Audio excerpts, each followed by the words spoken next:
scarlet blaze. Heroic bloodlines. Through a new pact with the Leicester Alliance, Edelgard can direct her might at the kingdom, and though it comes at no small price, her forces steadily gain the upper hand. But the kingdom does not stand idly by. Dmitri rallies the Western lords, led by House Dominic, blood of one of the 10 elites, in a last-ditch effort to forestall the Empire. No, brother. Anything but that. You cannot force the relic onto Annette. Calm yourself. I've merely bade her wield it, not sent her rushing off into the teeth of the enemy. It's all right, Father. I know I'm the only one who can do this. Just seeing the crest of Dominic and our hero's relic is going to improve everyone's morale. It shames me to thrust this task on you, when it should have fallen to that craven son of mine. Yes, I doubt we can expect Simon to return and wield the relic, considering how quickly he abandoned us. It seems I raised him poorly, yes. I should have taught him how our house managed to survive this long without starving or freezing. Don't look so sad, Uncle. I'll gladly carry the burden until Simon returns. But Annette... Enough, Father. Stop worrying.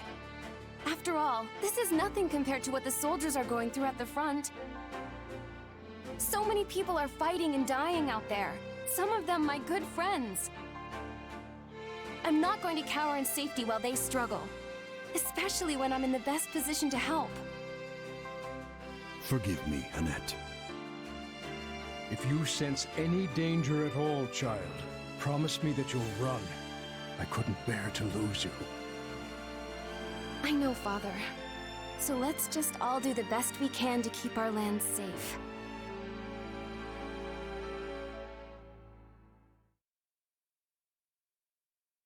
The nearer we get to Blythe territory, the more resistance we're likely to face. The lords surrounding the capital are the most loyal to the crown. We have Geraint, Enid, Brennius, and Belinus. There is no telling whether these houses will choose subjection or destruction. Regardless, we cannot simply ignore them as we attempt to march on the capital. We must seize control of each of their lands and establish footholds before continuing on. The Alliance is still doing everything we expected of them. There are no changes on that front. So as long as we continue tightening the vice around the kingdom, we're certain to fulfill your Majesty's goals. Glad to hear it about the Alliance. Does this mean the war will be over soon? I feel some actual motivation coming on. Well, in that case... Nope, never mind, motivation gone. That was a close one, Bernadetta. You almost got yourself assigned to the front lines. As for me, you know what to do. Just put me right at the front and let me start wrecking stuff. We shall see who does more wrecking of stuff, Caspar. I will not be letting you outshine me. Watch as I am bringing glory to Bridget and the Empire on the battlefield. I wonder if I'll find someone worth marrying before this war is over. Enough. It's easy to let your guard down when the end is in sight, and we can't fall victim to that. Stay disciplined, and together we will take Fodlan's future in hand. Don't worry, Edelgard. We're ready to get this done. Right then, let's start by taking care of the enemy in front of us.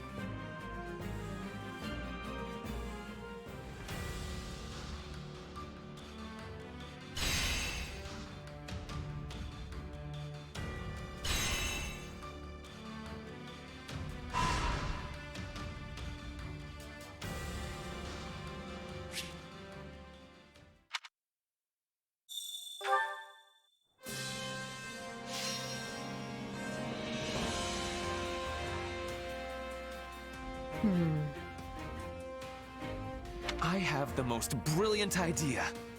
What do you think of this? I have an idea.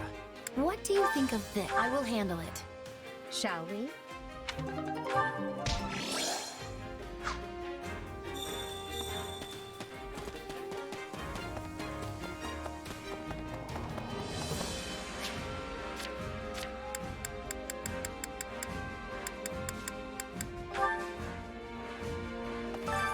Allow me to assist with any matters regarding the facilities.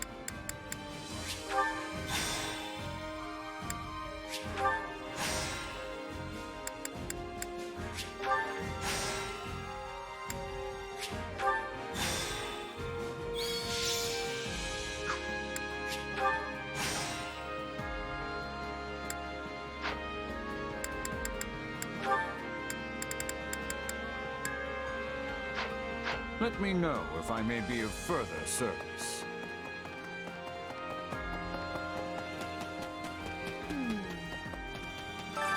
Supplies are the lifeblood of any army.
Everything has its use.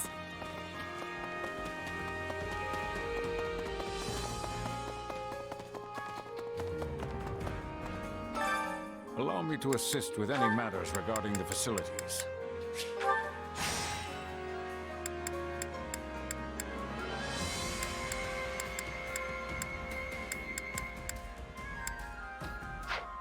Let me know if I may be of further service.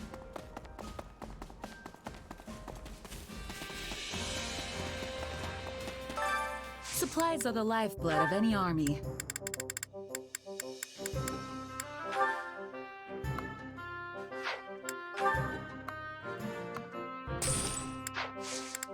Everything has its use.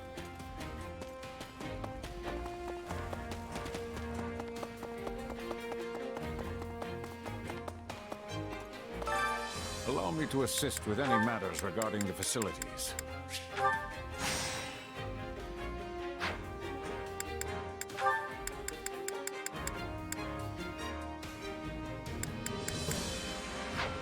Let me know if I may be of further service. Supplies are the lifeblood of any army.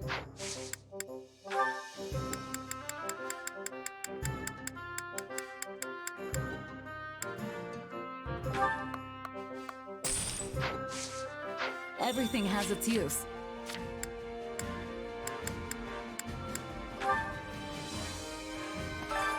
Allow me to assist with any matters regarding the facilities.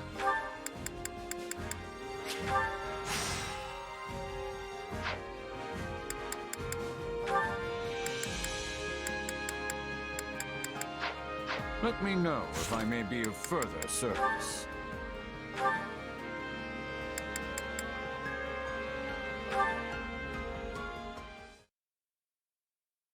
Interesting.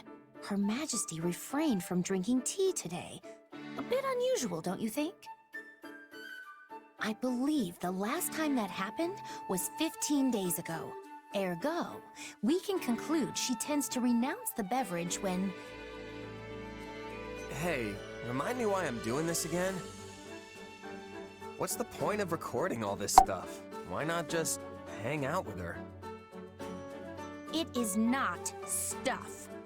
These are Her Majesty's great exploits. They must be accurately recorded and preserved within the annals of Imperial history. Not sure I'd call her tea habits great exploits. No one's ever gonna need that information. And how do you remember this stuff? I couldn't even tell you what I had for breakfast this morning. I remember everything Her Majesty does. Every word she has ever spoken to me, every morsel she has ever eaten, not to mention where and when she ate it. Every sigh that has escaped her lips, each and every one of her favorite. Yeah, let's stop there. This is all sorts of weird. Why do you say that? These are simply records that need to be kept.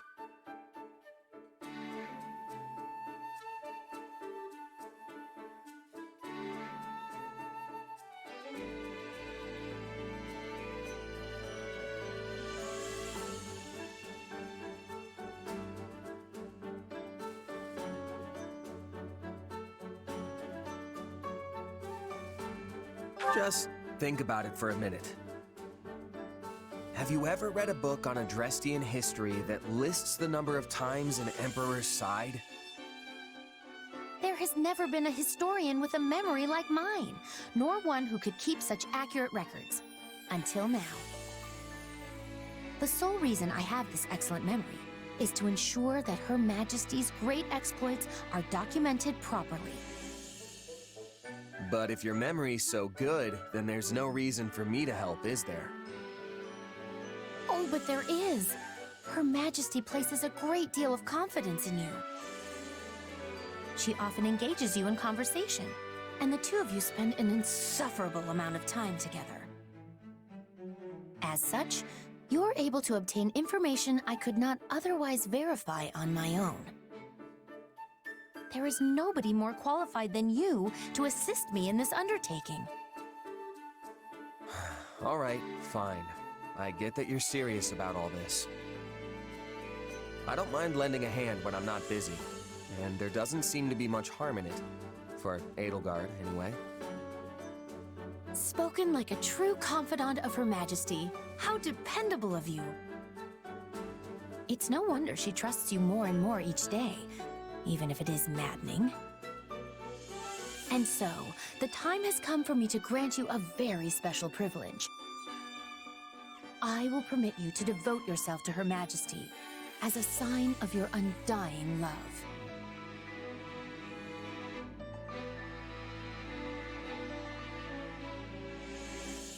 I'm honored, I guess. Does that mean you're not jealous of me anymore? I suppose not. We will be comrades, joined in our quest to bestow love and affection upon Her Majesty. Well, all right then.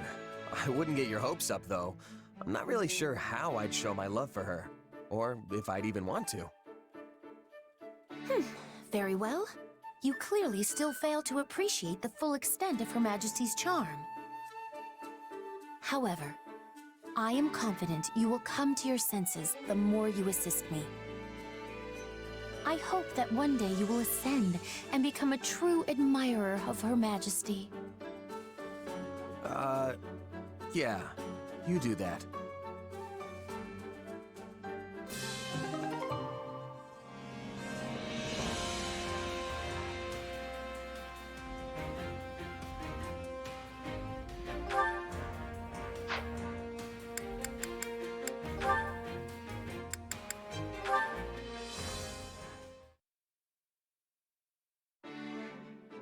Hey, Caspar. Oh, what's with the mountain of books? Wait, please don't tell me you're planning to use them in your training somehow. What kind of guy do you think I am? They're books. I'm gonna read them. Read? A book? You? Did you eat something weird? Come on, you sound just like Linhart. I've torn through books before, sometimes even 2 or 3 whole chapters a day. Please don't use the word torn when it comes to books. You're going to make my heart stop. And books are divided into chapters, not chappers. Oh, Caspar, promise me you won't hurt those books. You don't have to worry, Dorothea. I realized something the other day. A person who's responsible for troops can't rely on physical strength alone. You probably wouldn't guess it from how my father looks, but he's pretty good about that stuff. Can't say I'm shocked that the Empire's Minister of Military Affairs has read the occasional book. Speaking of, you may have heard this story before, but I'm going to tell it anyway. Back during the War of the Eagle and Lion, there was an Imperial general named Francis who was quite proud of his strength. But while he was indeed strong, he was unlearned, and so everyone looked down on him. Why do I feel like this story is gonna make me feel like an idiot? Just listen. The Emperor at the time gave Francis an order to study, and said that if he didn't, he wouldn't be allowed to lead anyone in battle. Francis did as his emperor ordered, and studied as though his life depended on it, growing especially talented in the area of tactics and strategy. As a result, his deeds on the battlefield were great, and he eventually rose to the rank of Minister of Military Affairs. So I should take a page out of Francis's book, right? So long as you don't mean literally, yes. Incidentally, the words the Emperor used to praise Francis were memorable enough to have survived even to this day. With the passing of 5 sunrises and 5 sunsets, even the meanest soldier may burgeon into a peerless commander. It means if you study hard for 5 days, even a common soldier can become a great general who commands an entire army. 5 days? That's nowhere near enough time. It'd take me 5 days just to read one book. You gotta at least give me until the end of the war. But by that point, won't your chances to distinguish yourself in battle have already passed? Oh, you're right. What am I gonna do, Dorothea? Well, I suppose I have no choice but to help you. Who knows? I might even learn something. You're the best. Thank you.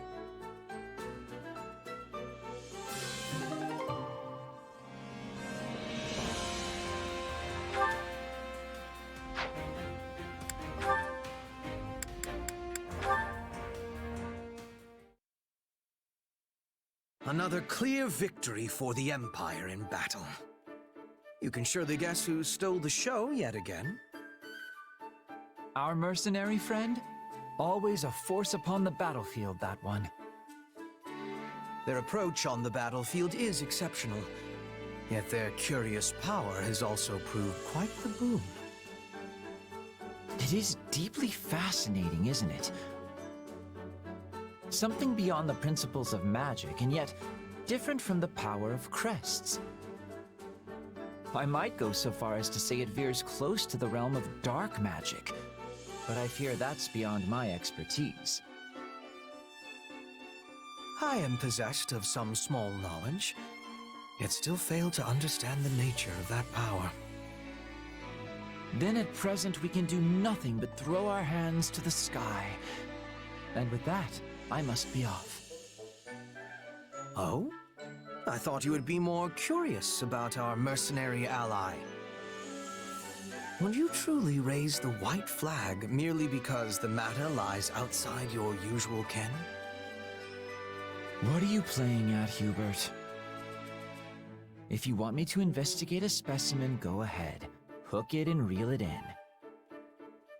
Ah, but you are the better angler of the two of us.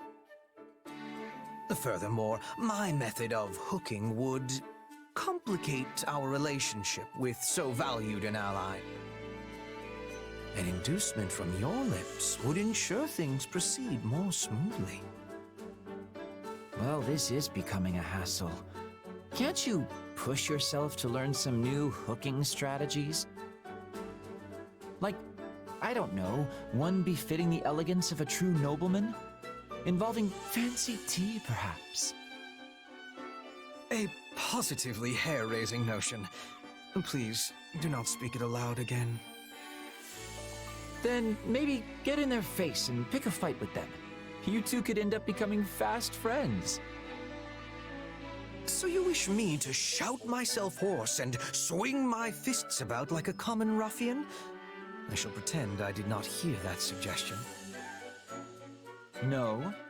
Then the only option left is aggressive persuasion, driven home at the point of an axe, let's say.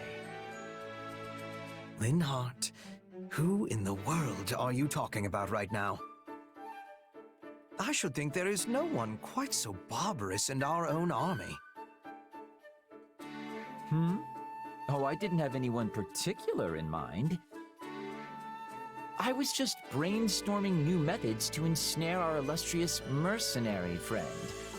Why? Did they remind you of acquaintances of ours?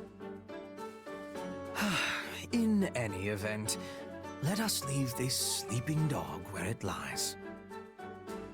I do not dislike conversing with you, but we seem to procure results of little benefit when we do.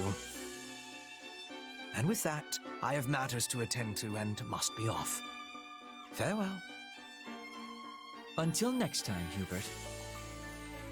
So when can I expect you to have reeled in our mercenary friend? I suspect we'd make headway on the research if we engaged in it together. I'm afraid I've not the time to play along with your capricious whims, Linhardt. I will, of course, be cheering you on with some enthusiasm from the shadows as you hook the subject yourself.